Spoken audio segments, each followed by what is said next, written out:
As opposing players come dressed and stroll through the mall portion of the facility, then it's time for basketball. The red-hot Lynx and Sun next.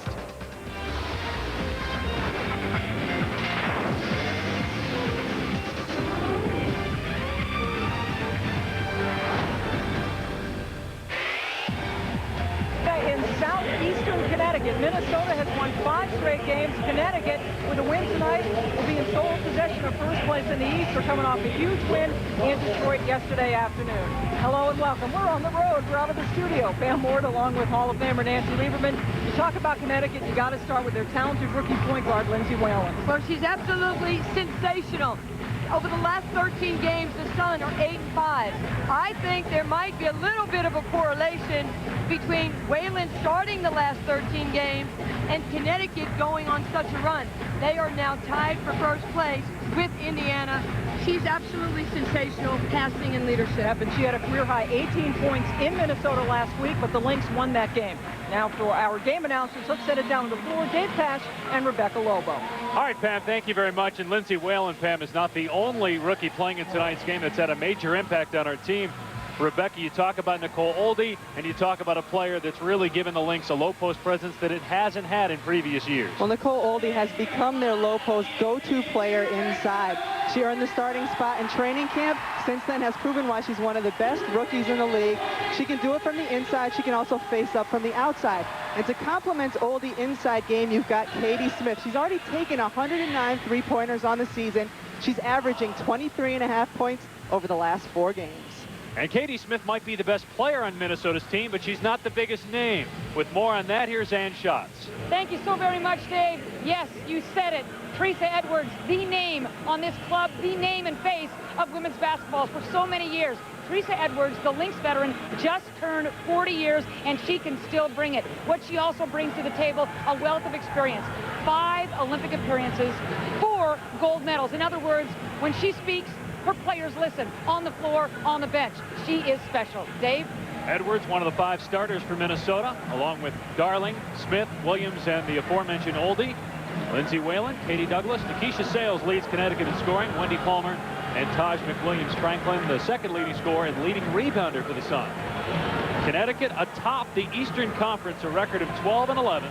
And Minnesota only 3 out in the West, winners of 5 straight, the hottest team in the WNBA, and we're underway from Mohegan Sun Arena. Colby with her first touch, and Smith, deadly from deep, 42% three-point shooter on the year. Connecticut's going to start in a man-to-man defense, but Katie Douglas has to recognize where Katie Smith is at all times. You cannot give her open three-pointers. In her last game, Smith scored 33 points against Phoenix. Whistle and a foul against Minnesota. That's going to go against Teresa Edwards. You also see Minnesota picking up in a man-to-man defense. Now, both of these teams want to get the ball out and transition and run. Minnesota will also step out and take that 3 early in the clock.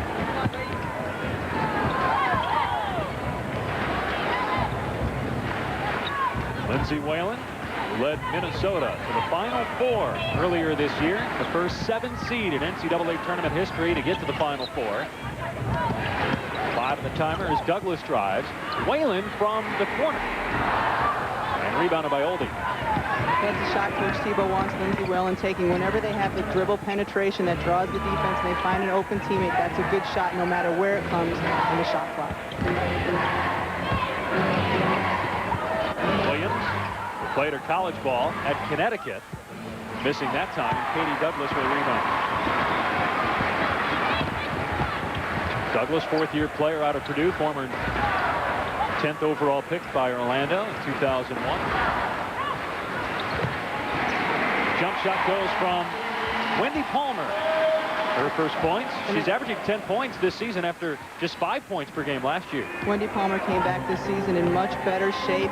She's in conditions, having a much better year than she did last year, and that's a shot Coach Tebow will take all day long. They love it when they can get the pick and pop and get ready to get that 15-footer. 5 points already for Katie Smith, 6th year out of Ohio State, the fastest WNBA player to score 3,000 points. Keisha Sales, a pretty good scorer in her own right, wearing number 42 in white. right now. Connecticut obviously would rather get out into the open floor and get their running game going, but they become much more patient in their half-court offense from last year. McWilliams-Franklin can't make the jump shot. Smith with the rebound.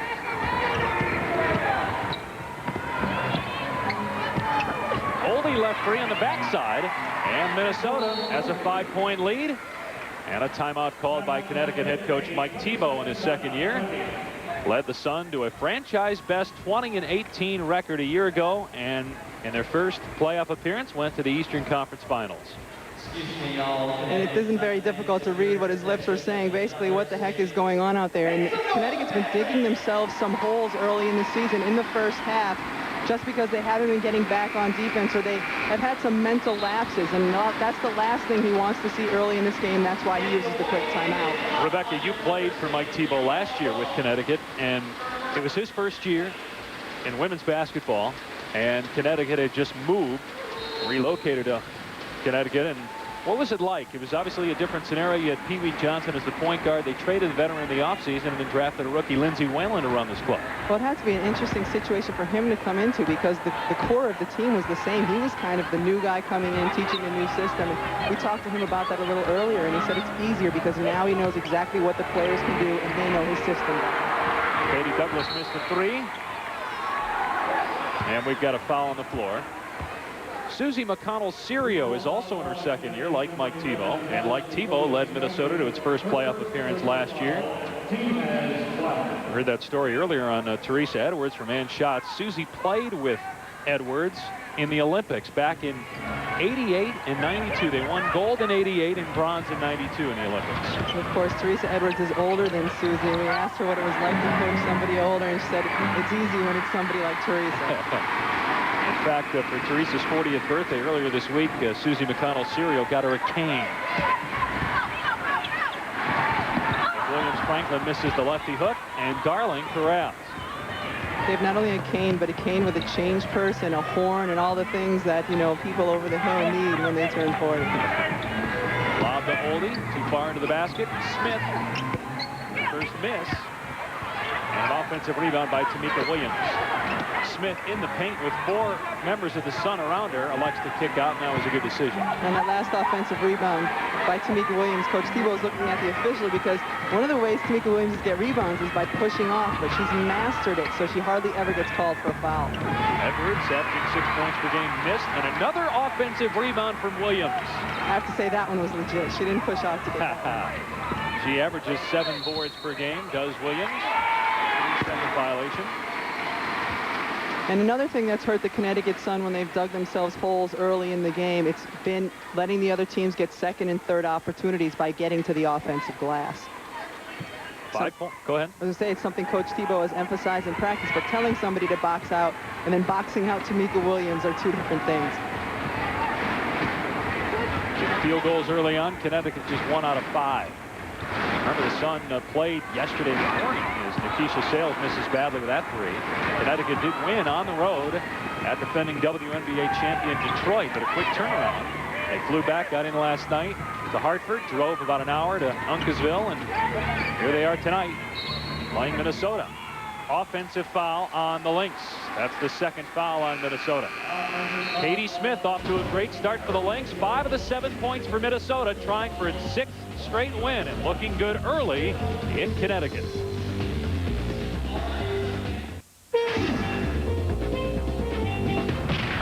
ESPN2's presentation of the WNBA, brought to you by Bud Light. Fresh, smooth, real. It's all here. Joy. Try Joy with aromatic release and put a little joy in your life. American Express, the official card of the WNBA. And Southwest Airlines, friendly, nonstop service all across the country. Southwest Airlines, official airline of the WNBA. Welcome back to Mohegan Sun Arena. Dave Pasch alongside Rebecca Lobo and Ann Schatz and Pam Ward and Nancy Lieberman and Mike Thibault, the head coach for the Connecticut Sun. Wired just moments ago. Let's listen in on Thibault talking to his team.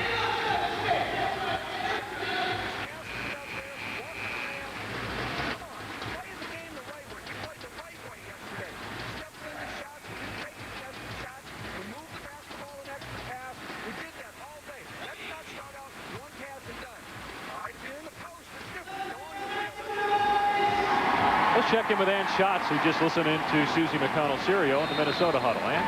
Dave, thanks very much. The keys are one and done, so just keep mopping up on the defensive boards, and she loves the tempo of her Minnesota Lynx. They got to convert a couple more of those shots, but she loves them pushing the ball. Dave? All right, Ann, here's McWilliams-Franklin. And she's 0 for 3 from the floor so far. And a rebound by Helen Darling, the fourth-year pro at Penn State. Williams underneath, missed the layup. Whalen with the rebound.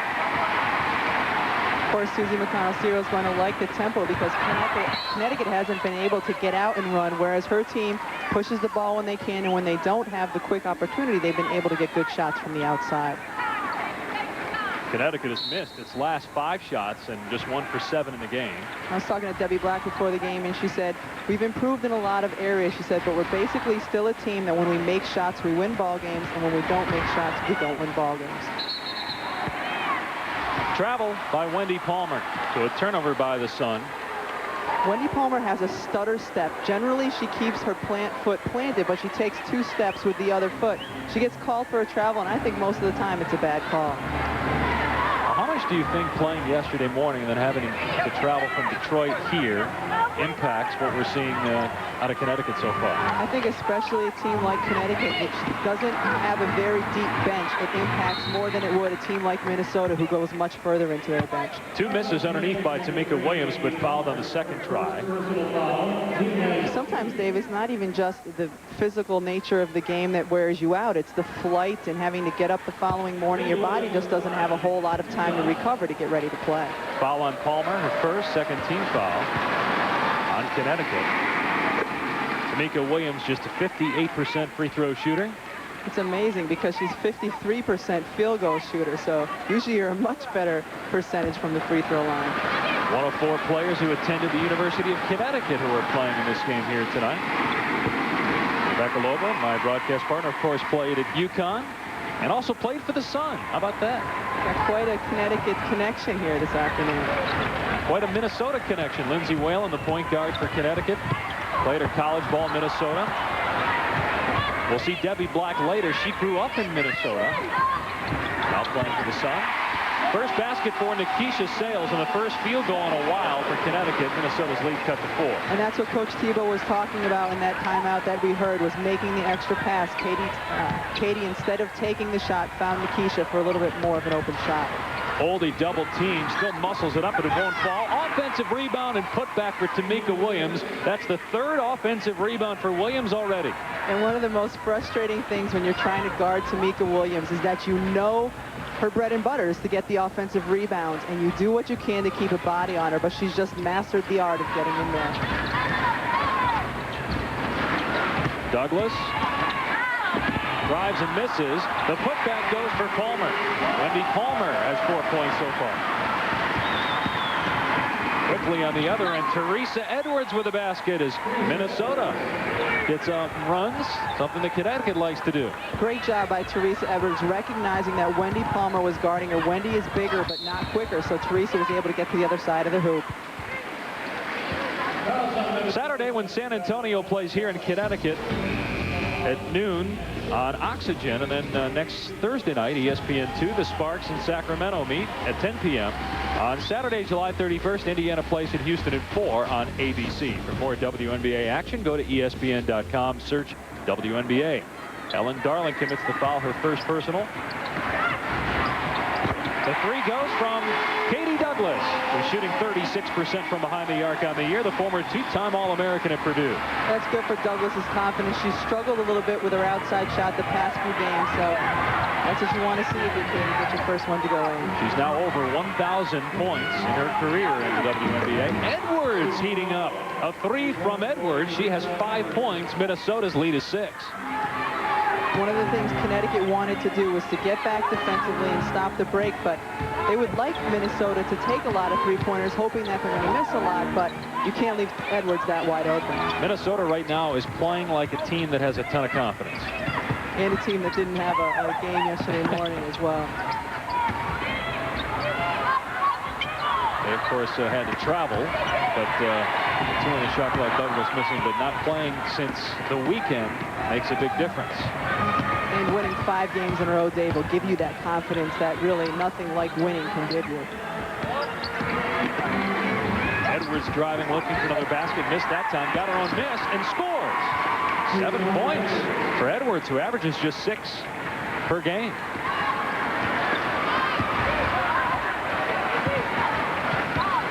Minnesota with 5 offensive rebounds already in this game. Asia Jones, the former UConn Husky, misses the shot, but will go to the line for 2.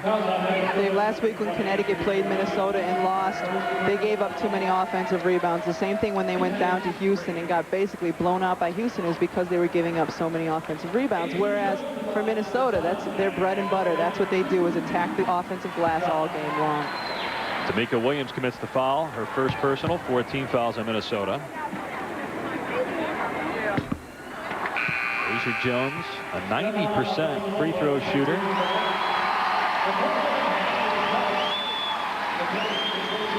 Keisha Sales out. Into the game comes Laco Willingham. Vanessa Hayden in for Minnesota. She'll replace Nicole Oldie. Hayden, a player who missed the first 3 games of the season because of foot surgery that she needed after her college season ended, and now she's in good shape and able to play a lot of minutes. And then for Connecticut, Laco Willingham, a player who didn't play a lot early in the season. We were talking to strength coach Lisa Chiravella before the game, and she said since the season started, Laco has lost 15 pounds, lost about 4.5% body fat. So Coach Tebow's now confident that she can play the pace that he wants to play. Minnesota ball with an 8-point lead. 8 minutes gone by in the first half. Smith double team and a foul called on Douglas. That's her first personal, 13th foul on Connecticut. An 8-point lead for the Minnesota Lynx, winners of 5 straight. Teresa Edwards, the 40-year-old out of Georgia, with 7 points early on for the Lynx.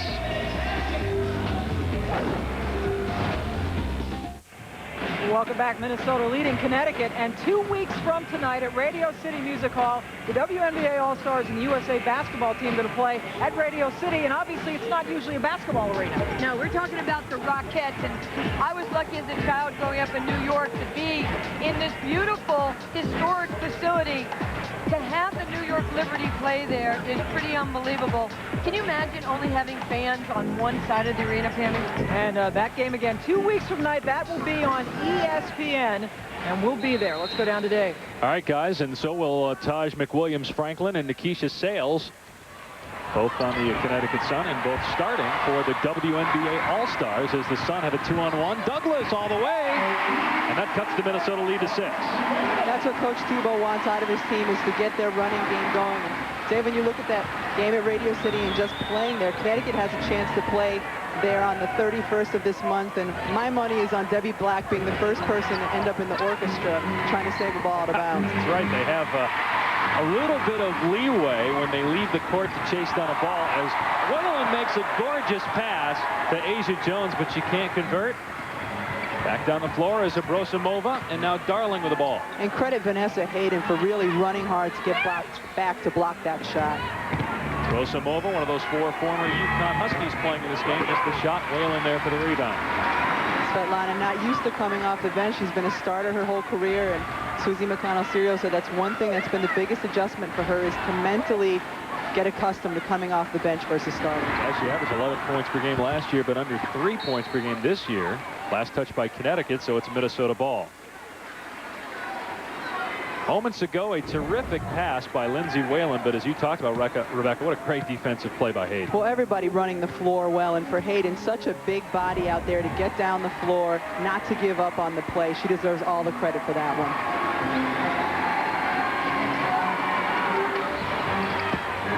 Connecticut has picked it up a little bit on defense in terms of intensity here. Katie Smith has been quiet for a while. Her second straight miss. Last touch by Darling. And Dave, I don't know what Coach Tebow said in that last timeout, but this is a different Connecticut team we're seeing in the last 2 minutes. They've got a lot more energy both on the offensive and defensive ends. Well, let's listen in on what Ann Schatz has to say about that conversation during the timeout between Mike Tebow and his teammates. Yeah, gang, I can tell you exactly what he said. Remember that prior timeout, the timeout prior to this one, he was very animated, to say the least. This one, very calm. He said, hey, listen, trust that the shots are going to fall. Relax. And we're a better team than they are. They're a good club, but we're better if we play the right way. And things are starting to turn around a bit. Guys? All right, Ann. Connecticut has cut the Minnesota lead to 6, but a miss there. And at the midway point, Katie Smith firing and scoring her second 3 of the night. Well, Katie Smith is going to make those all game long if she has an opportunity or has that much time to get her shot off. When you talk about Coach Tebow's timeouts, I, as a player still, never was able to figure out when they were going to be angry and when they were going to be calm. I know it's very calculated on the coach's part, but you pretty much never know. Got to be angry right now after Smith hits her second 3. McWilliams-Franklin scores for the Sun, her first field goal. McWilliams-Franklin is one player that's always been very steady for Connecticut. She doesn't make really quick moves. She doesn't make flashy moves, but she always gets the job done on the block. She's played in the U.S., played in Italy, Israel, Galilee, Luxembourg, Germany. She's been around. 4-time All-Star. The only 2 years were 2003 that she didn't make the All-Star team, and 2002 when she only played 12 games that year because she was pregnant. And this year she's come back in much better shape, because last year when she started training camp, it was only a few weeks after having her daughter Maya. So, you know, she's come back this year much more fit than she was a year ago. She had 17 points yesterday against Detroit, has scored in double figures in 11 of her last 12 games. Minnesota by 7 as we approach the 9-minute mark here in the first half. Into the game for the first time for the Lynx, Boston College rookie Amber Jacobs. Shot clock is at 2. Katie Smith from way out hits the shot off the window. Everything dropping for the Lynx tonight. And that is when you know you've got it going on as a shooter, when you can get those to fall at the end of the shot clock. There's a reason why Katie Smith is the all-time leading scorer in women's professional basketball history, because shots like that seem to go in for the Olympian. They'll be playing in Radio City. She's going to try again and miss that time. Kept alive by Svetlana Brosimova, but Connecticut has it now. Sales. Into the arms of the 6'4" rookie out of Florida, Vanessa Hayden. We've got 3 of the top 7 draft picks playing in this game. 8th and 7th overall pick. Right now, Connecticut is playing to Minnesota's tempo. The last time Nikisha Sales taking a quick shot where she wasn't as open as she'd like to be. There's Hayden. Forced that one up. And that one went in. Her first basket. And that's why Hayden was such a high pick in this draft, even though teams knew she wasn't going to be healthy for the early part of the season. They call her Baby Shaq, big body, long arms, and she's got a terrific low post game. She's also a collector of teddy bears, has 239 teddy bears. Only 54 points in her career, but it's just getting started. She'll catch up to that 239.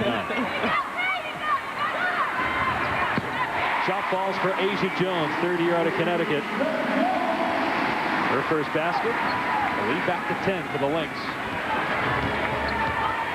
And a kid in college collects that many teddy bears. Where do they keep them? I'm sure doesn't, you know, her mom doesn't want her keeping them at the house.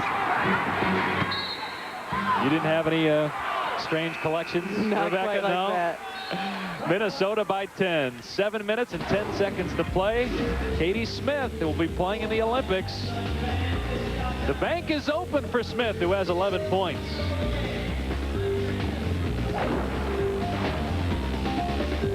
Minnesota 25, Connecticut 15, as we take a look at the Bud Light peak performers. A glance at the WNBA scoring and rebounding leaders over the last 3 games.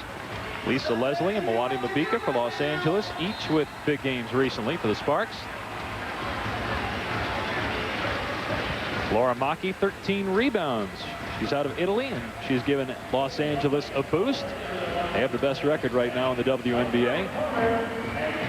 At the end of the season, the WNBA players who lead the league in scoring and rebounds will share 25 grand, compliments of Bud Light, a portion which will be donated to each of the players' local charity of choice. Dave, earlier today when we were talking to Coach Tebow about what it takes to be successful these days in the league, and he said since talent is very equal, it's the team that comes every night with focus and energy. And so far tonight, Minnesota has been the team with the focus and energy. We've got a 10-point lead as we have a foul before the turnover on Amber Jacobs of Minnesota. You know, when a team comes out a little bit flat, that's when coaches use their bench a little bit more. You saw Coach Tebow going with Nicole Willingham, putting Debbie Black in there because she's always instant energy to see if they can be effective running their half-court sets. The first foul on Jacobs, 5 now on Minnesota. Another foul on the Lynx. It's going to go on Abrosimova.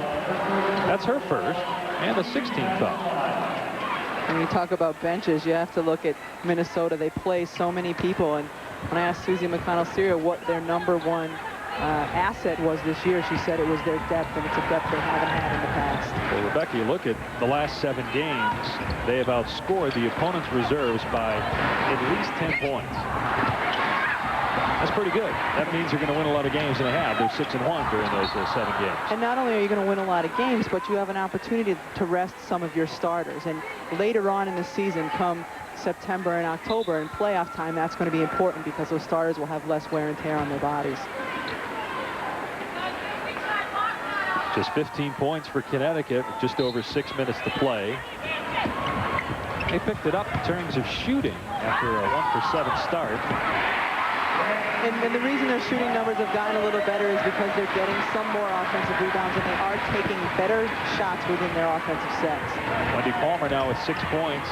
She's the leading scorer for the Suns so far in this game. Nicole Oldie back into the contest, working on Palmer on the low block. And Oldie just 1 field goal in this game, and Sales comes out of there with the basketball.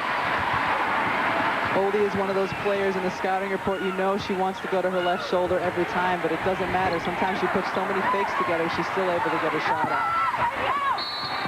Good rebound by Laco Willingham, and a foul is called. Willingham really played solidly against Detroit yesterday. Just 13 minutes of work, but scored 12 points. And this is a kid who's playing the post position, and she's only 6 feet tall. She just plays much bigger than that because she's strong. She's pretty athletic for her size. And like we said, she's worked tremendously hard to earn her minutes this season. Nicole Oldie commits her 2nd foul. Keep an eye on that. 17 fouls on Minnesota. Willingham, a rookie out of Auburn, who has a 2-year-old son named Derek. Debbie Black out of the game. Lindsay Whalen returns.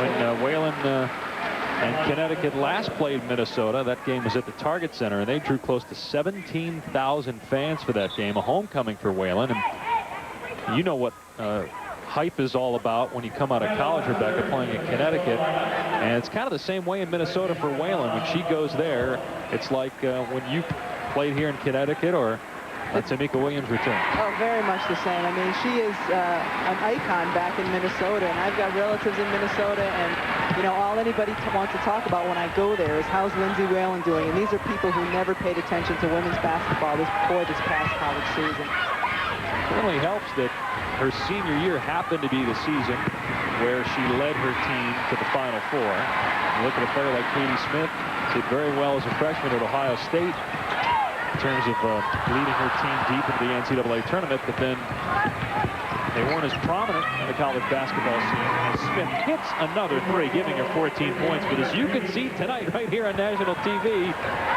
she can play and is one of the best scorers in the WNBA. And the reason Minnesota's shooting so well from behind the arc is because of Katie Smith. And to your point, Nancy Lieberman and I were talking about that before the game. If she had gone to the Final Four her senior year instead of her freshman year, Katie would have much higher profile and the profile that she deserves. Well, clearly she is one of the best players, and just look at the fact that she's the all-time leading scorer, and that includes the ABL, but all-time leading scorer in women's pro hoop history. We're going to play in Greece. In the All-Star game 4 times. Nicole Oldie with her 2nd field goal. Nice spin move on Palmer. Talk about players coming along, too. I mean, Katie Smith in the last 10 games is shooting 49% from behind the 3-point line. I mean, most players would be happy to shoot that from inside the paint. Katie Smith 4 for 5 tonight from behind the arc. Pasch McWilliams-Franklin will return to the lineup for Connecticut. And sometimes a weakness for Minnesota is when they settle and take too many threes. But when they're hitting those threes, it becomes one of their strengths. Here's Whalen guarded by Jacobs. Shot clock is at 11. McWilliams-Franklin doesn't get the bounce. Palmer keeps it alive. And finally, Amanda Lassiter comes out of there with it. Fisher's letting them play physically, which is what the players want when they're inside. Smith missing, and an offensive foul call. Minnesota leads by 9. Katie Smith having a terrific night. And welcome back to Mohegan Sun Arena. Minnesota with the lead over Connecticut. Coming up on the Herbal Essences halftime report, we know who the reserve is, replacing Delisha Melton-Jones on the Olympic team. We will also look at the reserves for the game at Radio City coming up, and we'll look at the wonderful young 40-year-old Teresa Edwards. She's an absolute legend. I'm sitting with a legend, Teresa Edwards, one of the all-time greats, a future Hall of Famer. 5 Olympic teams for Teresa. She's playing well so far tonight. For the Lynx who have the lead, we'll see you soon on the Herbal Essences halftime report. Now back to Dave. All right, Pam, 7 points already for Edwards, the only player, male or female, to compete in 5 Olympics. Teresa Edwards playing for USA Basketball when Dawn Staley started her career with USA Basketball, brought her along. You know, now she has an opportunity to teach players like Nicole Oldie. It's just almost a generation of different players that have learned under the tutelage of Teresa Edwards.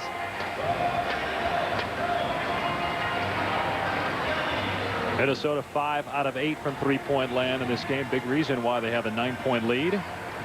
Nikisha Sales will not be playing in the Olympics. She'll be playing against the U.S. national team, though, at Radio City. And here are the Olympians.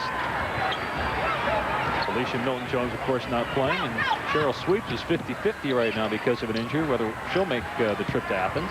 A lot of members of that team are banged up right now, and Cheryl is probably the biggest concern because her injury was so recent. Palmer misses, and Oldie with a rebound. But Connecticut gets back on defense quickly. Right now, these last 3 minutes of the half, Minnesota obviously wants to extend this lead and go on a run, whereas Connecticut wants to get the energy up, cut into the lead so that they can feel better going into halftime and have some momentum for the beginning of that second half. Oldie with 6 on the timer. Another beautiful move, shaking Wendy Palmer for a basket. And still coming back to that left shoulder, you know she wants to go there, but she does all the nice moves ahead of time and gets herself easy looks at the hoop. 6 points for the 6'5" rookie out of Kansas State, the 6th overall pick in the draft. Had a double-double in her first WNBA game. Whalen, this is the shot inside. She hit a couple of acrobatic layups earlier this season, some wild shots, but that one wouldn't fall. Bad pass by Jacobs, turnover by the Lynx. The reason that was a bad pass is because Tamika Williams was going to screen across. She had no idea the ball was coming inside.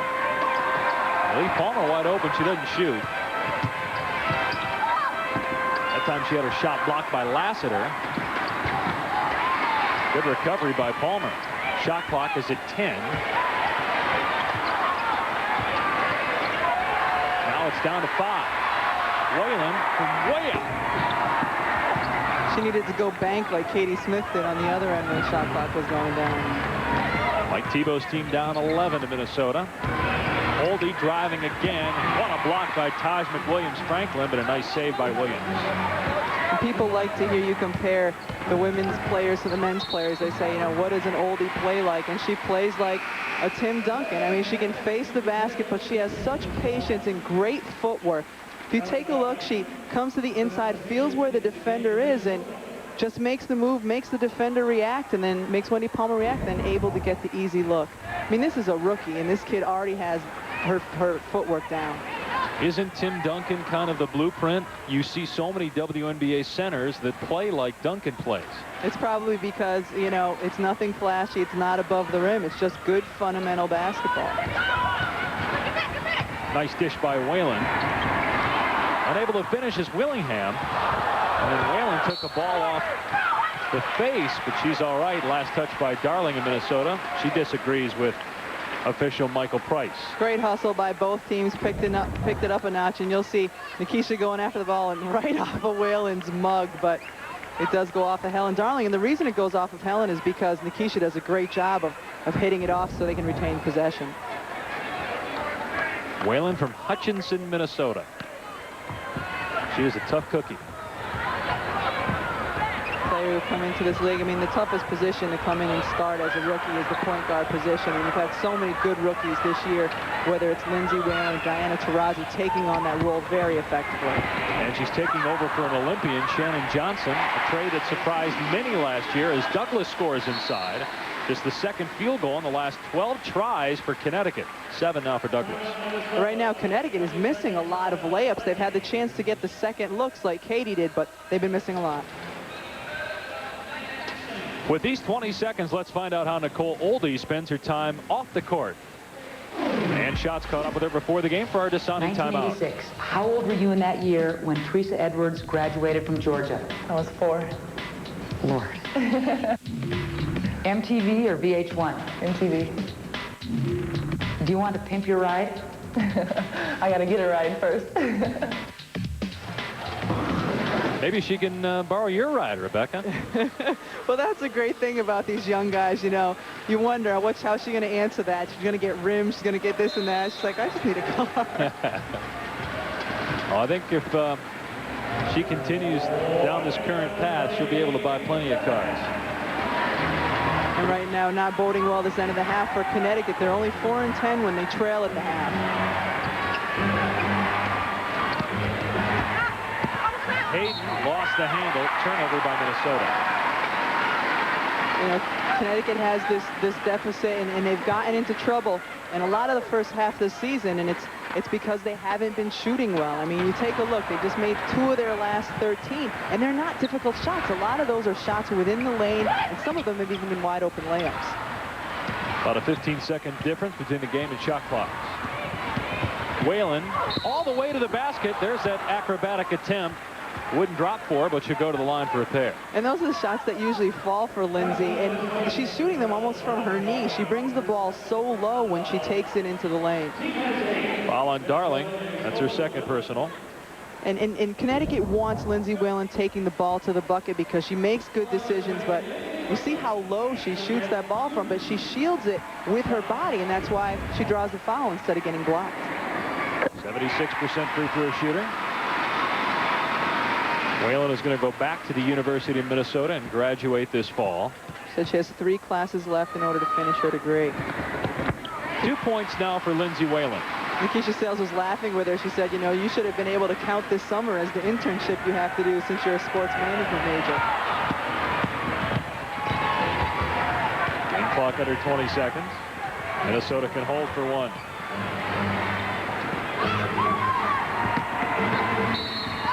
Williams misses the shot, but she'll go to the line for 2. And I think on that possession, Minnesota got lucky. It looked to me like the pass was supposed to be going to Helen Darling, but she was running right under the basket and didn't see it. Fortunate for Minnesota, it ended up right in Williams' hands. Willingham gets called for the foul. That's her first. And actually not a bad foul because Tamika Williams does struggle so much from the free throw line. Well, you could understand why. She has so much else on her mind. She's recruiting right now. She's an assistant coach at Ohio State. She had her cell phone with her when we talked to her today and didn't know if she was going to get a call from Jim Foster at that time. And July is the busiest month, so she's actually been on the road recruiting. She said she's only had 1 day off this month because most of the days off she has from Minnesota, she's out recruiting, whether it's in North Carolina, Washington, D.C., wherever the high school tournaments are. She has 5 points now. Minnesota's lead is 8 into Willingham. And the shot blocked by Hayden as time expires in the first half. So an 8-point lead for the Lynx. Katie Smith, an outstanding first half. 14 points, 5 out of 9 from the field for the 6th-year pro out of Ohio State. Katie Smith doing it from everywhere. Inside, outside, whatever Minnesota needs, she's giving it to them. So 14 in the first half for Smith, and she's standing by with Ann Schatz. Thanks, Dave. Katie, Teresa Edwards got the offense started, then you took over with the threes, feeling it. Yeah, I feel pretty good. Got some good looks. But yeah, T got, you know, aggressive there for a minute. Odie, we got to stay aggressive, though. It's something that, you know, got to do in the second half. McConnell Serio said the tempo's got to stay like this, and also the rebounding. I'm sure that'll be the message at half. Yeah, big box outs down there, you know, giving them one shot for the most part. But they, you know, they're going to come at us. I know they're going to make a run, but we got to sustain. Thanks for taking the time. Good luck the rest of the way. 14 points, and with those 14 points, Katie Smith is now tied with Andrea Stinson, folks, as the third leading scorer in WNBA history. Back to you. All right, and she's averaging close to 25 points per game over the last 4. Minnesota by 8. The Herbal Essences halftime reports coming up. What are we doing?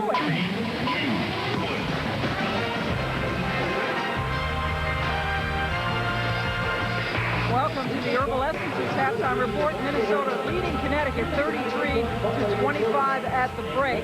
Connecticut only shooting 28% from the floor. Minnesota looking like a team that's going for its 6th straight win. Welcome in, Pam Ward, along with Hall of Famer Nancy Lieberman. What did you see in the first half? Well, I think for the Sun, they look like they're struggling a little bit because they don't look like they have their legs. What the problem is when you shoot 28% and you get out-rebounded, but they're not out of the game, and I think they have to find a way to contain Katie Smith. They have not been able to do that. Smith with 14 points at the break. Connecticut did play a game yesterday on the road in Detroit.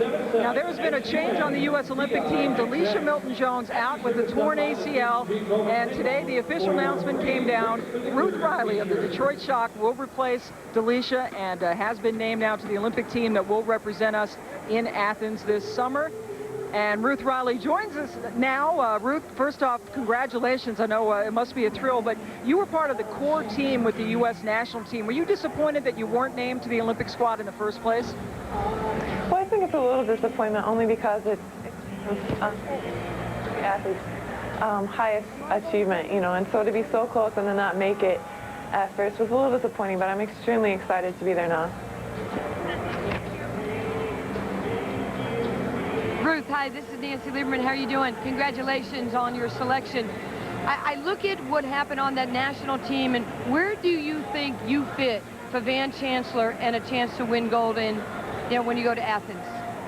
Hi, Nancy. You know, I think that I'm just a complement player right now. You know, we have such great veterans on our team, such good leaders and captains, and, you know, I see myself as one of the young players who is going to come in and do what I can to contribute to our team. Well, Ruth, last year you were one of the complimentary players for the Shock, and all you did in the finals was get the MVP. You went up against Lisa Leslie, one of the great players. Now you're a teammate on the Olympic team. In Athens, you're going to have to go up against another MVP in Lauren Jackson, who the Aussies call the X Factor. What will it be like to go up against her? You know, Lauren's a tremendous player, you know. She's a great young talent, and I think the best thing about the WNBA is we get to play against a lot of the best players in the world, and so, you know, I have experience doing that, and, you know, hopefully that experience will help me over there as well. And of course, Ruth, you won a national championship in Notre Dame. You got yourself a WNBA championship this past year with Detroit, now going for the gold. Before we let you go, got to ask you, what's wrong with Detroit, man? You were so good last year. We're still a talented team. We're going to get it together, don't worry. All right, Ruth Riley again, best of luck, congratulations. We hope you get that triple. You get the gold to go along with all the championships. Thanks a lot, Ruth. Thank you. All right, Ruth Riley from Detroit, a delightful player, and has an opportunity to get all 3 championships. Excuse me, you never got Ruth to tell you what the goods were on the Detroit team. She just kind of played you off like that. You know, she's saying the right thing and saying they'll be back. And Detroit certainly finished strong last year, had a great year. Now, coming up 2 weeks from tonight, the game at Radio City, the WNBA All-Stars against the U.S. national team. Ruth Riley will be playing for that national team now.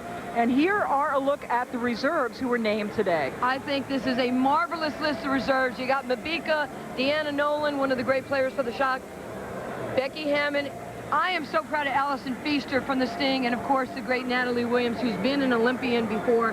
You got to log on. I'm going to log on to WNBA.com. Log on to WNBA.com, and you get to vote for the final player who will be named at that Radio City game. And you can see that game 2 weeks from tonight on ESPN. Nancy and I will be down there as well with the best players really in the world participating in this one. So you can check that out 2 weeks from tonight. As we all look forward to that and look forward to the Olympics. Right now we got Minnesota with the lead on Connecticut. The Herbal Essences halftime report continues live.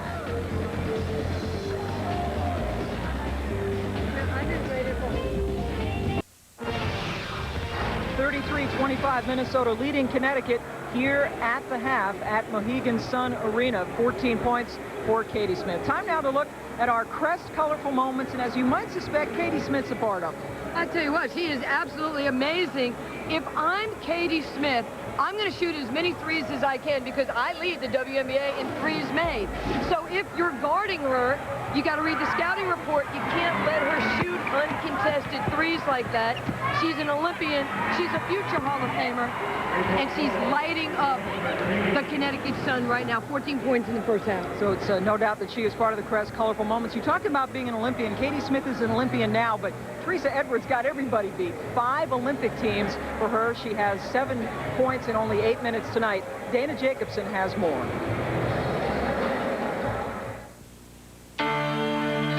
In 1986, when I played on the World Championship team with her, she, in my opinion, at that time was the best player in the world. I just thought she just had such an impact on the game. She's been in 5 Olympics. It's amazing to know that she's been doing that for 20 years, let alone playing longer than that. I loved having the opportunity to play with her. I mean, she was USA basketball.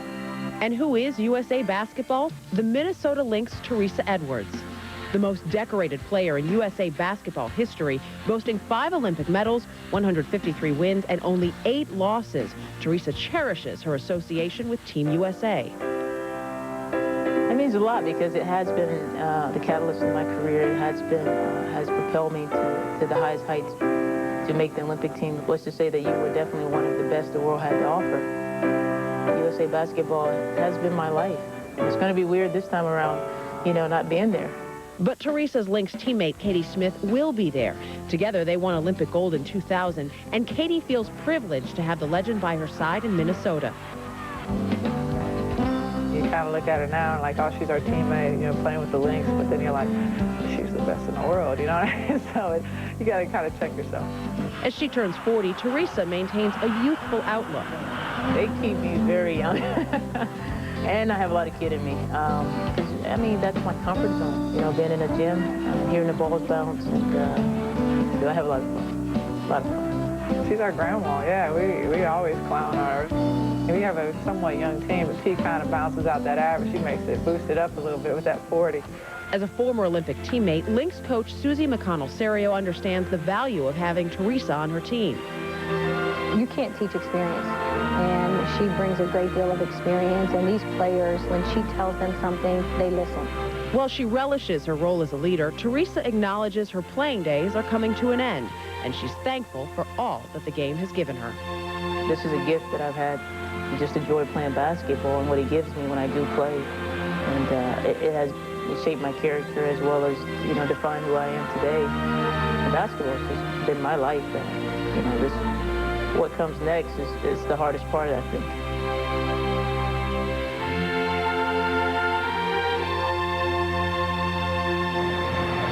Teresa Edwards carried the flag for the U.S. delegation at the '96 Olympics in Atlanta, a very prestigious honor. You know, the fans might not have seen her in her prime, but Suzie McConnell Serio did, being a 2-time Olympic teammate of hers, one of the most incredible players I've ever seen, Pam. And a terrific career, and still going strong at the age of 40. We have a lot more basketball coming your way. Let's take a look at the next 3 games that you'll be able to see, starting with Saturday on Oxygen, San Antonio, right here against Connecticut.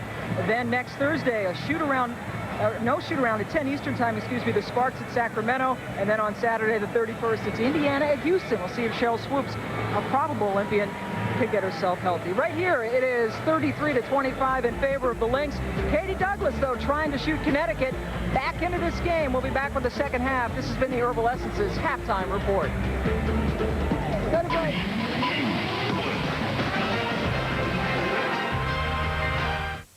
Welcome back to Mohegan Sun Arena. Minnesota by 8 over Connecticut at halftime, 33-25. Connecticut shooting 28% from the floor and closed out the half just 2 out of 14. Yet Rebecca Lobo down just 8. Yeah, and they have to feel good about that. They shot so poorly in the first half, and in this second half, Minnesota wants to keep doing what they did in the first half, which is get the ball to Katie Smith and keep hitting the offensive glass, whereas Connecticut just needs to settle down and hit some more of their perimeter shots. Katie Douglas hit a couple of perimeter shots in the first half. Kick ball by Oldie. Now, 3-point shooting has been the difference in this game. Minnesota struggling inside the arc, but from beyond the arc doing very well. Katie Smith 4 for 5 from three-point land. And Katie Smith is open because her teammates are penetrating, they're drawing the defense, and then they're able to kick. So it's not just poor defense by Connecticut, but the Lynx teammates doing a great job of finding her and creating that open space. Smith with a good dish to Darling, trailing and missing. Last touch by Connecticut. It will stay Minnesota's basketball as we check in with Ann Schatz. Basically echoing what you guys just said, Mike Thibault told his troops, hey, we're rushing our shots just a bit too much. Let's let this crowd get into it, but let's settle down a little bit. And also regarding Katie Smith, hey, you're not guarding her unless you make her dribble. Enough said. Here comes another three. Missed that time, folks. Just her second, Ann, from three-point land, but another offensive rebound. McWilliams has been all over the boards tonight and 5 offensive rebounds in the first half. And on the other end of the floor, that last block by Oldie was not only her career high, her 5th block, but also it ties a franchise record, 5 set by Janelle Burst in 03. Oldie, a terrific rookie out of Kansas State. 6th overall pick. McWilliams-Franklin commits the foul for Connecticut, her 2nd personal foul. And Dave Nancy-Lieberman at the half talked about Connecticut's fatigue, the fact that they played yesterday. And sometimes at the back-to-back, it's not only physical fatigue, but mental fatigue, and that might explain why they missed so many layups in that first half. Connecticut played an 11:30 a.m. Eastern time game yesterday in Detroit as the 3 goes for Helen Darling. Her first points of the night, and Minnesota is back at double digits. And you would think defending Darling, you'd let her take the 3 because she's only shooting 15% on the season, but she picks and chooses the right time to step in and make them. Both of these teams picking up where they left off in the first half and seeming to playing man-to-man defense. Palmer fouled and won't go, but she'll go to the line for a pair. Let's take a look at Nicole Oldie on the defensive end. She's 6'5", she's long, and she's quick and athletic, and she's able to get the block on Taj McWilliams-Franklin. And this soon into the second half, she already has her career-high 5th block. Ellen Darling commits the foul for Minnesota. That's her 3rd personal. So look at the numbers on Oldie. And Palmer goes to the line, shooting a pair. Darling with 3 fouls. That matches the number of kids that she had at the same time. She's a mother of triplets, just over 2 years old. Yet here she is playing for Minnesota and playing pretty well for the Lynx, trying to win their 6th straight. And I can't even imagine, man. I know how hard it is just to stay in shape in the offseason and get ready for the upcoming season. I can't even imagine doing what she did, having not only 1 kid, but having triplets and then being able to come back in the physical condition you need to have in order to play at this level. I think one thing that the casual fan may not get unless they're at a WNBA game or watch on a regular basis is just how physical this league is. And in the shape that these players are in. I mean, it's a year-round commitment of many hours spent in the gym in the off-season, whether it's running or lifting weights. Speaking of great shape, how about the 40-year-old Teresa Edwards, who just scored on the other end for Minnesota? She has 9 points in the game. And the Lynx lead by 11. In Connecticut, running the ball, but once again, the second half, missing layup after layup. Travel as Darling hit Williams, but she walked on her way to the hoop. Who do you want to see play for the WNBA All-Stars against the best of the U.S.? The game in Radio City on August 5th. Go to WNBA.com and cast your vote for the final roster spot. Enter to win a trip to New York City to experience the excitement in person. Of course, that game will be on ESPN on August 5th. WNBA All-Stars against Team USA. Who do you think's going to win? You know, the interesting thing is that could be a really good game. I mean, obviously, you'd have to bet on the USA national team because they've been playing together for so long. Edwards tried to go around the back. And we've got a jump ball as Whalen was able to tie up Edwards, who was doing something that used to work a lot about 10 or 15 years ago. Might get a little bit harder as you hit 40. Well, I think that time it looked like she was, you know, almost going to make the behind-the-back pass and then realized she couldn't, so just kept it coming on through and was fortunate just not to make the turnover. Now here's the true test. Edwards the same height as Whalen, who's 21. Edwards is 40. Let's see who wins. Whalen barely, but Darling comes up with the loose ball. That's all that matters. And I'm sure Teresa would say it's just because Whalen got, you know, a quicker jump on. She wasn't jumping higher.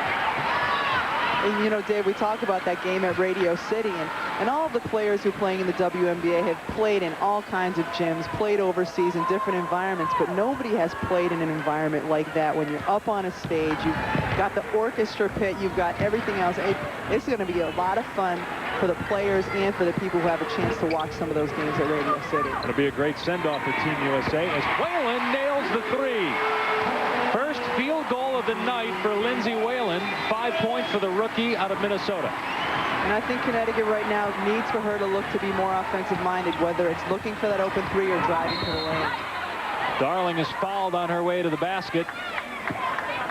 Connecticut has cut Minnesota's lead to 8 thanks to Whalen. And when Whalen has an opportunity to get her feet set, great screen by McWilliams-Franklin. That is why Whalen was so wide open on that one. And that's what Coach Thibault likes to see from his team, making the extra pass and getting the open shot. Whalen committed a foul on the other end, her first personal foul. Second against Connecticut. Darling misses the first free throw. Whalen, the 4th pick in the draft. A WNBA draft that you think is the best ever.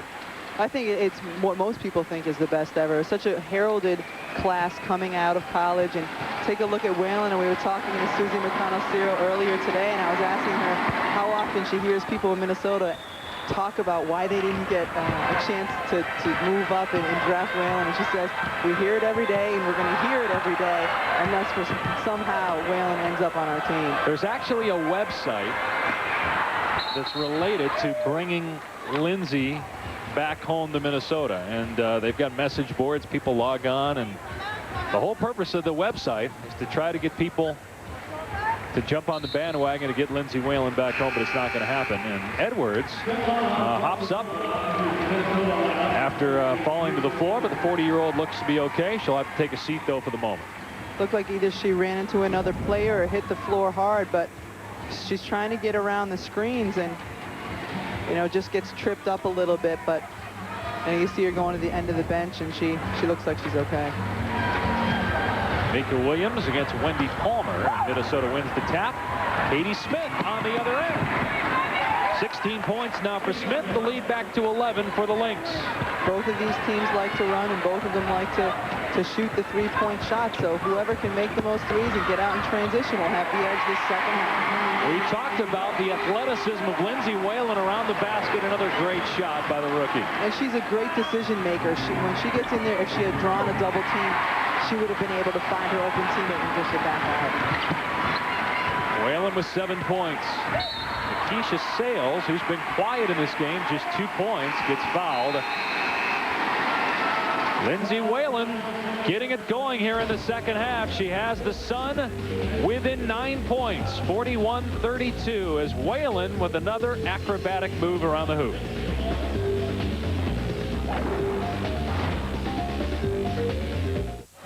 Whalen with 5 points in the second half has Connecticut within 9. Recently, Lindsay returned to Minnesota, where she played college ball and held an autograph session, and she charged $20 a pop per autograph, and there was a long line at the mall.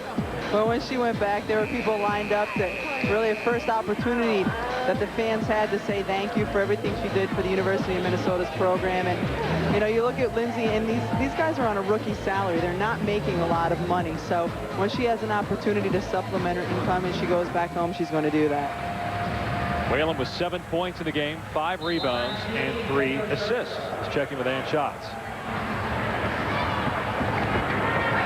All right, we'll get to Ann in a moment.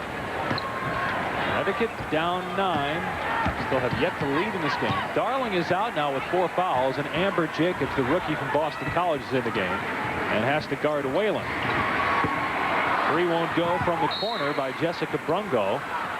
And it's Minnesota basketball. Brungo, that's her first touch, but she's going to launch the 3, and Coach Thibault gives her the green light. He has confidence that that kid can make the shot, so when she gets it, no problem that she just got in the game. He wants her taking the shot.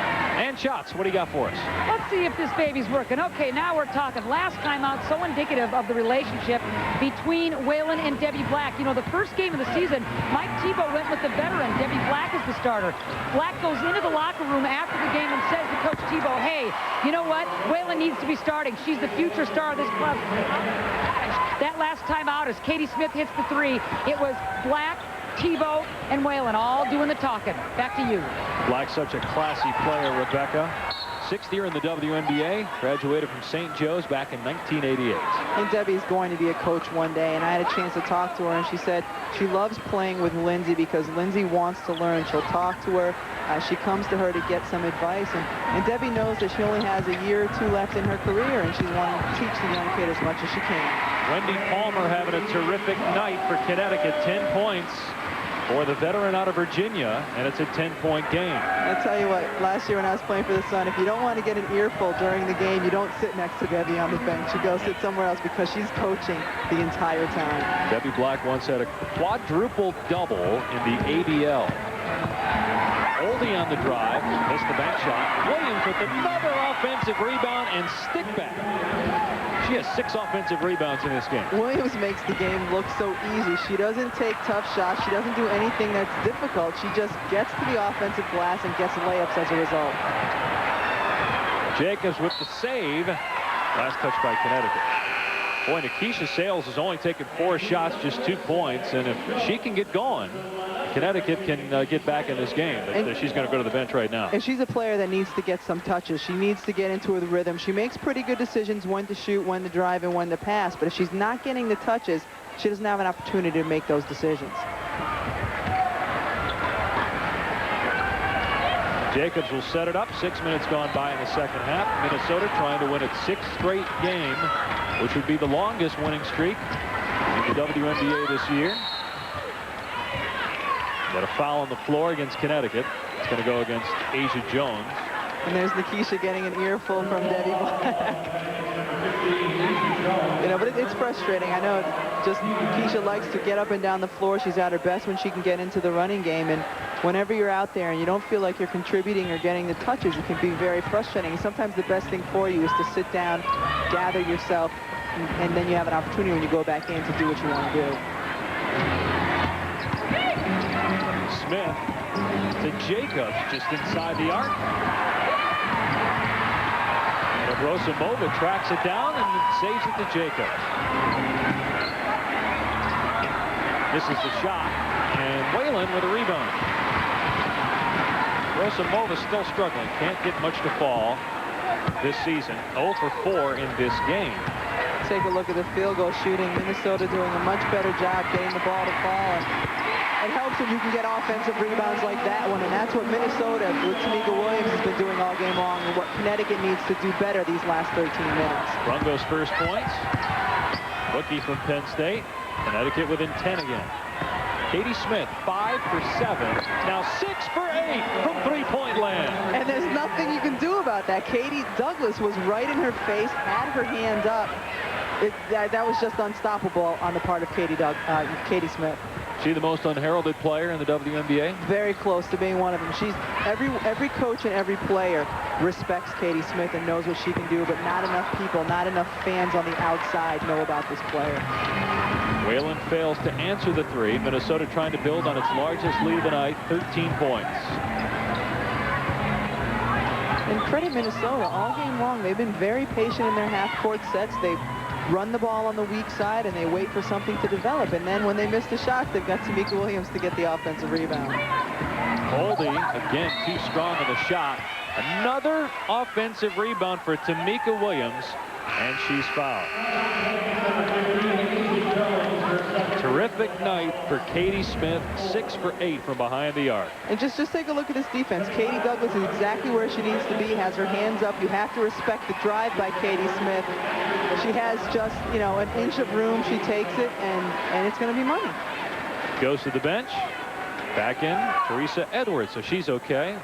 Went down hard to the floor earlier, but Edwards is all right, even at age 40.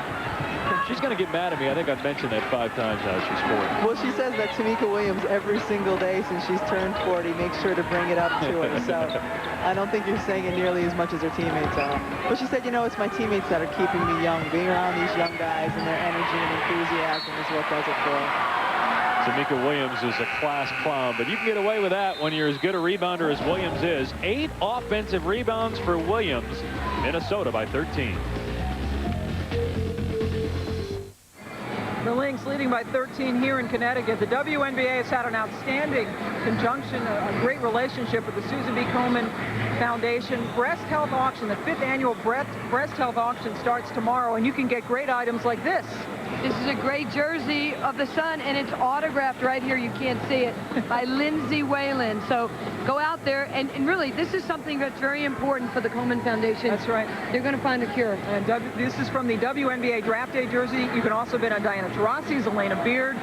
Log on to WNBA.com. The auction starts tomorrow as you can get these great items. The money goes to a terrific cause. And for more on that, let's go down to Ann Schatz. Thank you very much, and a very special day for the Douglas family. Breast Health Awareness Night here at the arena. Katie Douglas so involved in these kinds of activities. Her sister Kim joining me. Kim, this is a wonderful and a sad night. It is.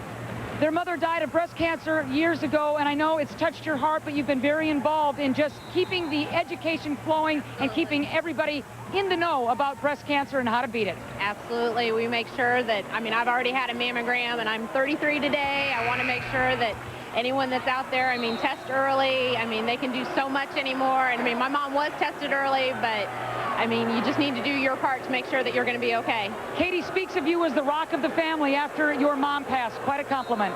Well, it is. It is. She's been a wonderful sister. I'd be absolutely lost without her. And both of our brothers have been very strong. We've really stuck together. Both my parents would be very proud of the way we've hung out together. Katie and I were talking about that a little bit earlier, how proud your parents would be. Father has passed away as well of pancreatic cancer. How proud your parents are of all of you right now. I'm sure they are. They would love being here, seeing Katie play. They'd be so excited, and I know that they're here in spirit, watching her and cheering her on. And for you to make the trip from Indiana, very special for your kid sister. Absolutely. I mean, she's so nice. She's letting us stay with her, and we'll see how that goes. Well, I would hope so. Okay, so let's keep the good word out. Breast health awareness. Let's beat this thing. Absolutely. Kim, thanks for taking the time. Thank you. Back to you guys. All right, Ann, thank you. And we wonder if Kim can pronounce the future last name of Katie Douglas. Katie will be getting married next year, and she'll be changing her name to Katie Yabalakis. Yes, you can say that 5 times fast. Her fiance's name is Vasilius. I've learned that. I haven't learned the last name yet. And, you know, Katie said on her basketball jersey she's going to keep Douglas because it'll just be too difficult to change it over. But we thank her for that because we're the ones that have to talk about that name in the back of the jersey throughout the game. But Douglas has been very involved in breast health awareness. She was the co-spokesperson for the WNBA in that initiative in the past. And the WNBA has been involved in the breast health awareness from day one, and it's something we all appreciate. I'm fortunate my mother's 11-year survivor of breast cancer, so Komen Foundation is doing terrific work. 52-38 Minnesota, leading by 14. Largest lead so far. McWilliams-Franklin goes to the bench. Story has been Katie Smith, who's on the bench right now, but she's hit 6 threes in this game. Jacobs rims out a triple try. The story, Katie Smith and offensive rebounds for Minnesota. It seems like whenever they need one, they're getting on and crashing the boards. Smith, for the second time in 11 days, has hit 6 threes in a game. She did it July 11th against Sacramento. It's happened 5 times this year in the WNBA, and Smith has done it twice. Well, she's one of the dangerous players because, as we saw earlier, she only needs a very little bit amount of room to get her shot out.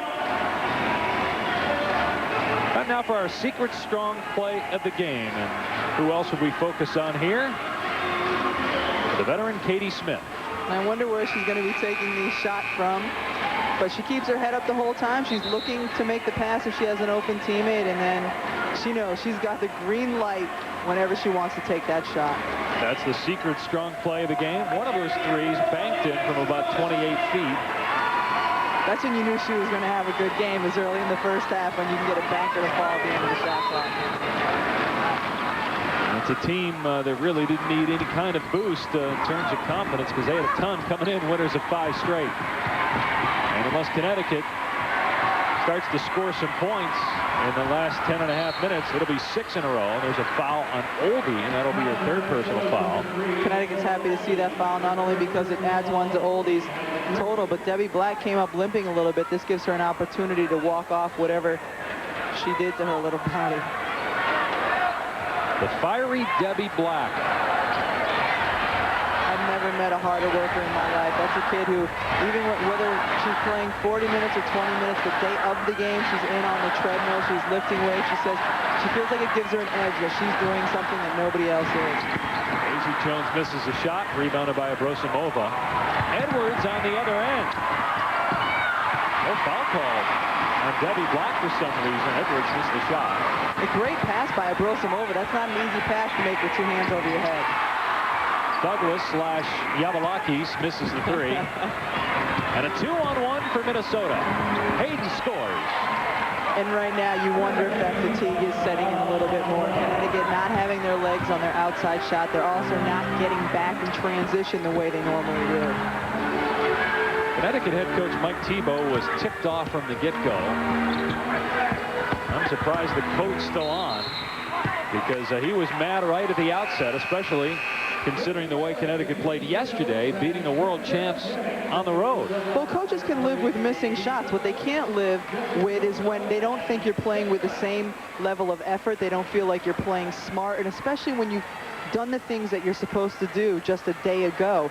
You know, well, he already has pulled all of his hair out, but that's what makes him do it, is wonder why you play so well one day and then the next day you're not doing anything now.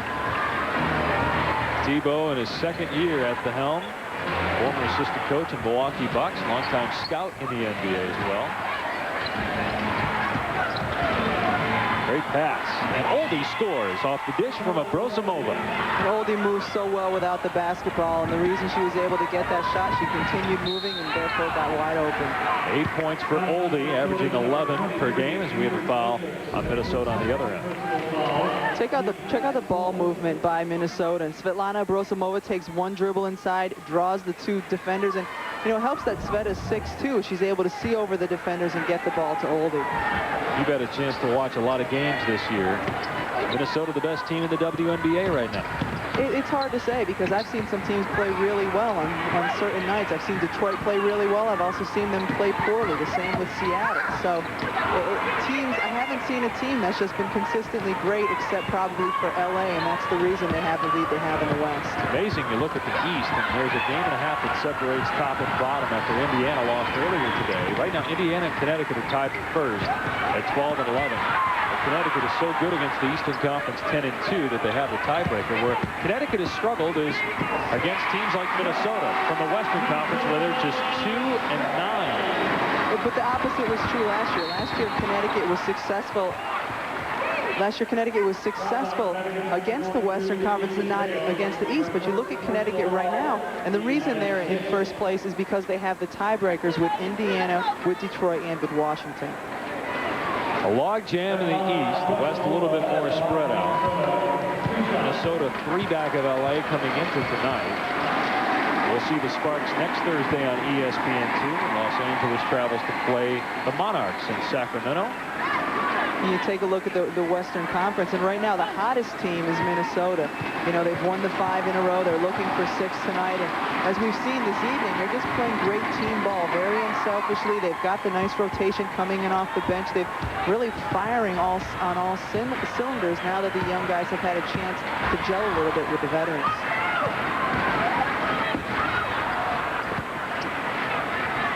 Asia Jones.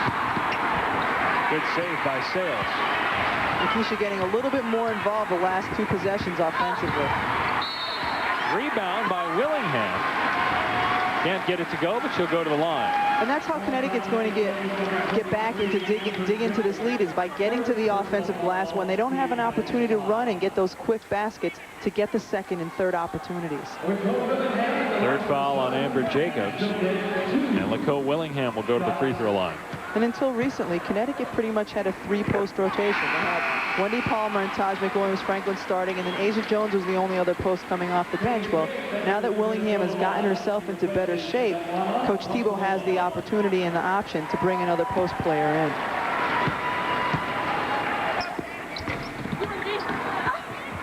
Hayden with the rebound. So far, Sales and McWilliams-Franklin have combined for 6 points and are 3 for 16 from the field combined.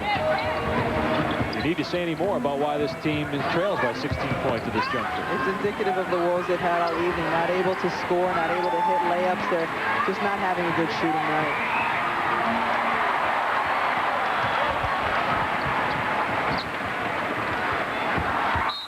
pass over the head of the intended receiver, Asia Jones. A little bit too much on that pass from Whalen. Sales is banged up. So is Connecticut, down 16.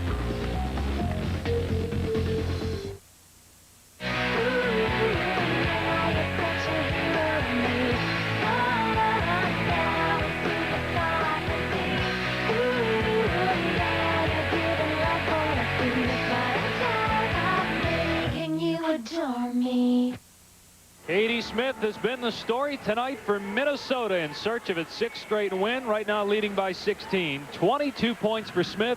She's 6 of 8 from three-point land.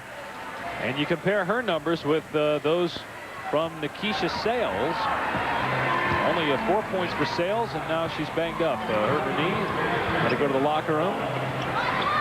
And then the Minnesota offense runs through Katie Smith. She basically touches the ball on almost every offensive possession, as she should. It's not quite the same with Connecticut. Nikisha doesn't get as many touches. Jacobs missed the three. And rebounded by Katie Douglas. Well, Sales has returned to the bench now, so there's a good chance that she'll return to the game as McWilliams-Franklin gets just her 2nd field goal of the night. Maybe that's what the Sun needs to get going here with 7 to play in the 2nd half. And one of her first easy looks at the basket. I mean, Connecticut's only shooting about 30% from the field, and when you're shooting that low of a percentage, you make up for it in one of 2 ways, either by getting to the free throw line or by getting offensive rebounds. And Minnesota is out rebounding Connecticut, and they're getting to the line. Katie Smith quiets the crowd quickly. 24 points for Smith. She scores 20 or more. Minnesota 7-1 this year. Whalen left open. Short on the three. McWilliams-Franklin taps it to herself. 4 quick ones for her. It doesn't take much to get Taj McWilliams-Franklin going. You know, Coach Tebow was saying early on today that Taj was the most steady player for the team last season. He's the team leader in minutes and also the leader in the WNBA in that category. Connecticut ball down 14. Oldie back into the game for Minnesota. Also back in Helen Darling with 4 fouls. Take a look at Taj. Just, you know, nothing flashy about what she does. She just consistently gets the job done. And Connecticut had a game earlier this season. They were down by quite a few to Detroit here at home, and they started pressing and forcing the tempo of the game. Were able to come back and win in overtime. So they've been in this situation before. It's just a matter of if they have that energy after a back-to-back win. Good ball movement. Douglas can't convert to 3. Hayden with a strong rebound.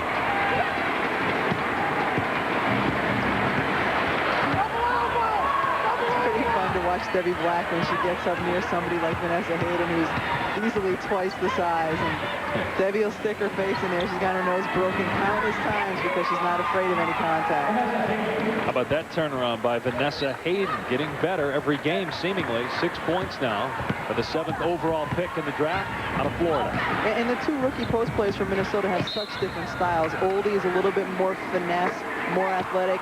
Vanessa Hayden is just a big banger, but they both can get it done on the block. Was hurt at the beginning of the season.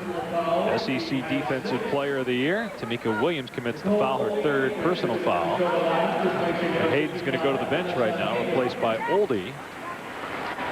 Talking about Hayden, Katie Smith was telling us earlier today, she's just a presence down low. Because of her size, she demands attention, whether that's double teams or whatever, and it helps out the rest of the team. Whalen draws contact, no call, but she gets the basket. It's funny, we're talking to Nikisha Sales about Lindsay Whalen and some of those moves she makes and about being back in Minnesota. And Nikisha said, you know, when we go on the road, Lindsay has a chance to bring her funk to different places. Oldie misses, but will go to the line. We talked a moment ago about watching Debbie Black. You get a look at Nikisha Sales still on the bench. Foul on Lindsay Whalen, her 2nd. But you talked about Black and watching her. She just got crushed running into an Oldie screen. Just hops right back up like it's nothing. She looks like a ball in a pinball machine, you know. She's just bouncing off of everything, waiting to get hit again. She is a rare breed. She walks into the shoot-around in a complete sweat. Does that at practice, too. She works out right before games, but it doesn't seem to matter. She's still one of the most fit professional athletes you'll find. It's the reason she's the most fit, and you know, she sets a great example for these young players, for a player like Lindsey Whalen, who has a lot of years left in her career, to see what it takes to play as long as Debbie Black has played. And, you know, that's why she's going to be a great coach as well. Here's Black with the jump shot that goes. She has to work hard because her jump shot's so darn ugly, but she finds a way to make it fall. That cuts the Minnesota lead to 13. Sunday, ESPN's coverage of USA softball continues as the United States resumes its Aiming for Athens tour. Watch the U.S. Olympic team face the MPF All-Stars East, 1 Eastern Sunday on ESPN2. Something that Debbie Black brings to the team, other than just her energy and her smarts, is when you're at home, she gets the crowd into the game. Because of the way she plays, she's automatically a fan favorite. So the little things she does brings the crowd to life. Darling misses another free throw. 1 for 3 at the line. Good illustration there of Black firing up the crowd and her teammates. Always talking out there. On the bench, on the court, it doesn't matter. She's always moving that mouth. In the gym, she's always talking. 5 points for Darling.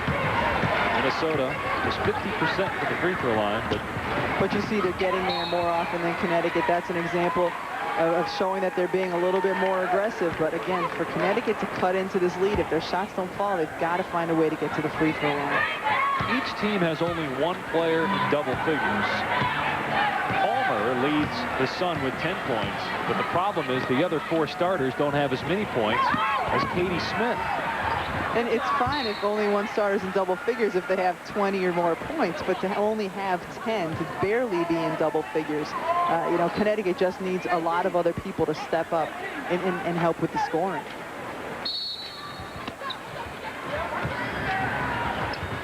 And it hasn't been for a lack of open looks. Quite a few of the players have had the open layups. They just haven't been able to hit them. Last touch by Connecticut. Poor communication there between Douglas and Whalen on that loose ball. You can see, though, that the legs are fading for Connecticut after playing a morning game yesterday and having to travel back here and then playing a red-hot Minnesota team tonight. And it's not just because you're running, but the back-to-back, your body hurts because, as you can see, Debbie Black is going to be sore tomorrow from running off all those other bodies. The post players are going to be sore. It usually takes your body about 48 hours to recover from that. So they're still experiencing the pains and the bumps and bruises from that game yesterday morning. Katie Smith was fouled hard. 14-point lead for Minnesota with under 4 minutes to play in the second half.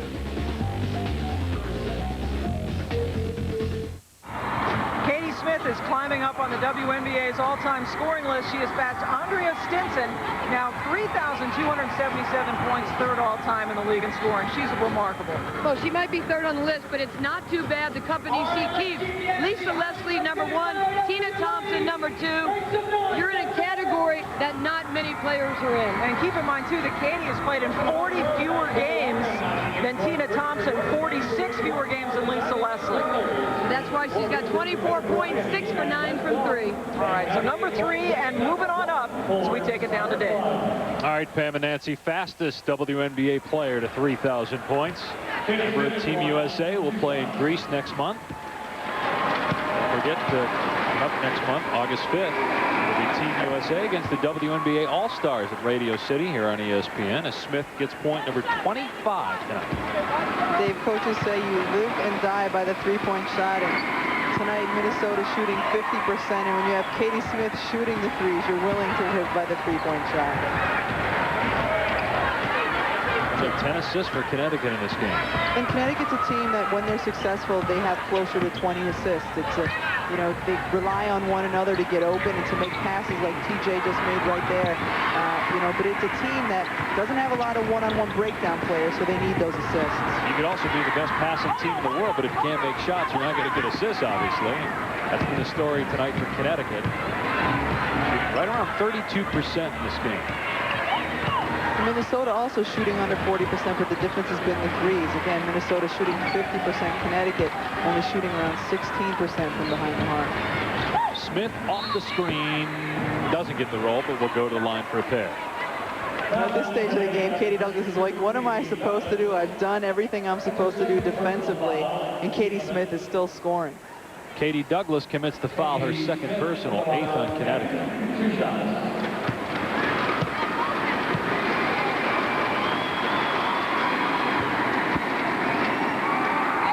take a look at Katie Smith, one of the things that makes her so difficult is her strength. You know, she can step out, hit the three, like we said, doesn't need much room, but she can back down a lot of smaller players. She's got a very nice back-to-the-basket game for perimeter players. 17-point lead now for Minnesota. 27 points for Katie Smith. She got 60 points this week in 2 games. 33 against Phoenix on Sunday. Lindsay Whalen takes it all the way, but misses the layup. Rebound by Williams. Just for Connecticut's confidence, they would like to play well these last 2.5 minutes, you know, so they don't have as much to hang their head about going into practice tomorrow. You know, it's going to be tough for them to pull this game out, but you want to at least finish strong. You could see the fatigue in the rookie Lindsay Whalen.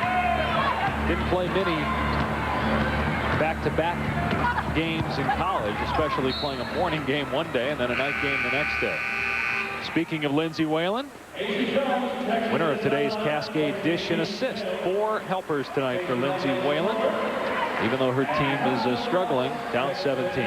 Talk about the difference between college and the pro game. Sometimes you ask the rookies what's going to be the toughest adjustment to make, and the first things they say is going from chartering flights to flying commercials. So not only did teams play yesterday morning, but they had to get on a commercial flight and ride in coach and come back with everybody else. Once you fly to Hartford or Providence or Boston, wherever you fly to, it's not that easy to get to Uncasville. It's about an hour drive. That's one of the reasons it's nice to be a veteran, because when you're a veteran, the travel person knows that, and they try to get you the emergency exit rows. But if you're a rookie, it doesn't matter if you're 6'6", 6'7". You're going to sit cramped in between the smaller seats because those veterans have those emergency exit rows. Still, when you come up here, it is one of the nicest places to play in the WNBA. It's not easy to get to because it is an hour or so from the airport, but you're right. It's got a great hotel on the facility, a lot of nice restaurants, and the visiting teams definitely like to come shop. You know, they save their meal money so that they can come here and spend it on a few knickknacks before they head back home. Asia Jones. This is the free throw. We approach the 2-minute mark in the second half with Minnesota leading by 16 points. And Minnesota continuing their winning streak, and we talked all night about Katie Smith, but this has been a full team effort. Everybody's had a chance to handle the ball. Oldie has been terrific down inside, and you know, this is a team that's really found their groove. Everybody getting into the act. Stacey Lovelace Tolbert to the basket. It's an 18-point lead for Minnesota. And usually when you're a team, you can take a breath and relax a little bit when the other team goes to their bench. Well, you can't do that with Minnesota because everybody they throw at you is going to make you work on the defensive end. Katie Smith with a rebound, her 4th. Minnesota tying its largest lead of the night at 18 points. Got a timeout to get some subs into the game. 20-second timeout. Katie Smith, 27 points. Our General Motors player of the game, 6 for 9 from three-point land. And General Motors will donate $1,000 to the Make-A-Wish Foundation on behalf of Katie. What a great night. She's just had an amazing season for Minnesota. And when you see the field goal numbers, 9 for 15, you just assume that those were some layups and some bunnies, but she hasn't really had an easy shot all night long. She's been taking threes, being guarded, taking bank shot threes. She's just been able to do whatever she needs to do. You said it earlier, though, when she banked that 3 in, you just had a feeling it was going to be her night and Minnesota's night. And it doesn't hurt that the last 4 games, it's been her night, too, averaging over 20 points. She's just found that groove, and the rest of the team has fit in nicely around her.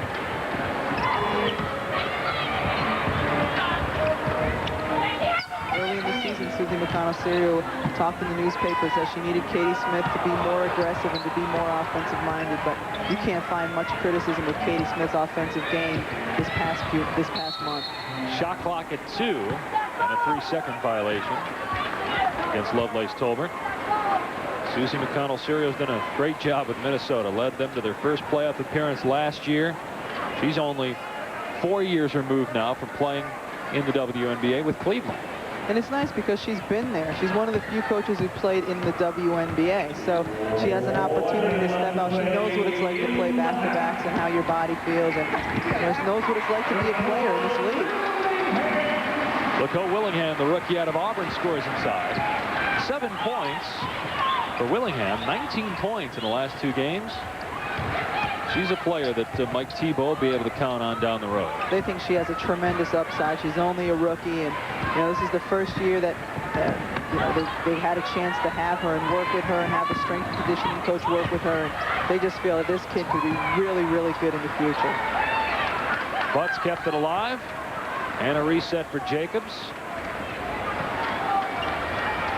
And the shot clock is off. So Minnesota will win its 6th straight game. That's a franchise record. They'll improve to 4-6 on the road, 13-9 overall.